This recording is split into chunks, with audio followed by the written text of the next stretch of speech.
course, those needs are the basic needs that should be covered immediately upon when refugees arrive at the new location.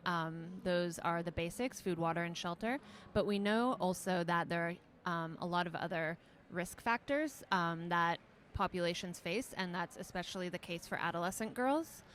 When adolescent girls are away from their home, away from their normal social structure, they don't have those normal protective mechanisms that they would have at home. So they might be separated from their families. They might have to drop out, or they likely have to drop out of school. They might not be with their normal friend group, their community groups. So all of those that normally protect girls in a time of peace or when they're in their home setting might not exist. Also, there are additional protection or safety concerns. Girls are very at risk of sexual and gender-based violence.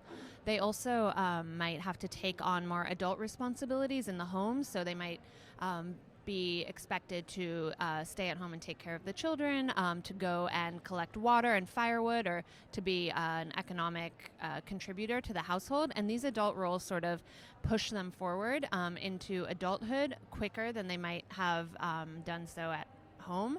And this might also expose them more to, let's say, transactional sex, being married earlier because their family expects them to sort of have their own household, and these sorts of things. All of these safety concerns can result in some negative sexual and reproductive health outcomes. Yeah, no, I think that's so important. I think people don't necessarily think that about all the needs that people have and that they continue when they go into humanitarian settings.